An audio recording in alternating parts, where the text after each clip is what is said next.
Ahmed, tujuze mnaenda kucheza dhidi ya Coastal Union ambayo kwenye mchezo wa mwisho ulionekana wewe jukwani, dakika za mwisho zilikuwa umeshika roho, naweza kusema hivyo, lakini pia Clatous Chama kwenye footage mojawapo alionekana kumuuliza mwamuzi muda vipi.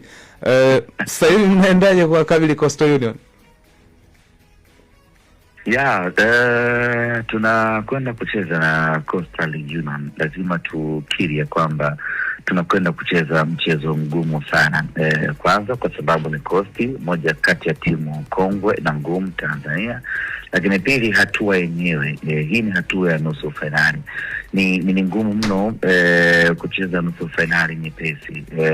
Timu hadi kufika hatua ya nusu finali, maana yake kuna kazi kubwa ambayo imefanya. Zilikuwa timu zaidi 300 ambazo zimeshiriki kombe la shirikisho la CRDB, lakini kubaki timu 4 pekee na kufika hatua ya nusu finali, maana yake ni kwamba hiyo timu ambayo imeingia hatua ya nusu finali ni timu nzuri na timu bora. Kwa hiyo mechi itakuwa na upinzani mkali kutokana na mazingira hayo, lakini yote kwa yote sisi tumejidhatiti na kujipanga na kwenda kushinda mchezo huo.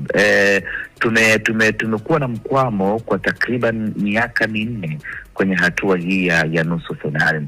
Tulitolewa nusu finali Mtwara dhidi ya Azam, tukatolewa nusu finali Mwanza dhidi ya Yanga, tukatolewa nusu finali nyingine tena dhidi ya Singida pale Manyara. Kwa safari hii iwe jua, iwe mvua, iwe joto, iwe baridi, tunataka kuvuka kiunzi hiki, twende hatua ya finali.